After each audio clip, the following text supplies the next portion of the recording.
সুপ্রিয় দর্শক, আসসালামু আলাইকুম। আপনাদের সবাইকে বাংলা ভিউ লাইভে স্বাগত জানাচ্ছি। আমি হাসান মোহাম্মদ শামীম, আমার সাথে ক্যামেরায় আছেন মোজাম্মেল হক।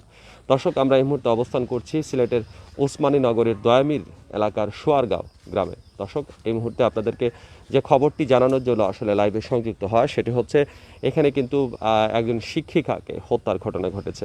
দর্শক, এই যে বাড়িটিতে আমরা অবস্থান করছি, এই বাড়িটিতেই কিন্তু আসলে গতকাল রাতে এইখানকার যিনি এই বাড়ির বাসিন্দা ছিলেন, গৃহকর্ত্রী শিক্ষিকা তপতী রানী দে, যিনি স্থানীয় সোয়ারগাঁও প্রাথমিক বিদ্যালয়ের শিক্ষিকা ছিলেন, সেই তপতী রানী দের কিন্তু লাশ উদ্ধার করেছে পুলিশ। এবং সেই সাথে কিন্তু এই বাড়ির যে ভৃত্য ছিলেন তার কিন্তু গলায় ফাঁস দেওয়া একটা লাশও উদ্ধার করা হয়েছে। এবং প্রাথমিকভাবে যে ধারণা করা হচ্ছে, এবং আমরা তাদের সাথে কথা বলেছি, সেটি হচ্ছে যে তারা ধারণা করছেন যে বাড়ির যে ভৃত্য আছেন তিনি শিক্ষিকাকে হত্যা করার পর আত্মহত্যা করেছেন। দর্শক, আমরা এখন আপনাদের সাথে লাইভে সংযুক্ত হয়েছি সিলেটের উসমানীনগর সোয়ারগাঁও এলাকা থেকে, এবং এখানে একটি মার্ডারের ঘটনা ঘটেছে এবং দুটি মৃত্যুর ঘটনা ঘটেছে। দর্শক, গত বৃহস্পতিবারে আমরা সংযুক্ত হয়েছিলাম সিলেটের গোয়াইনঘাট থেকে।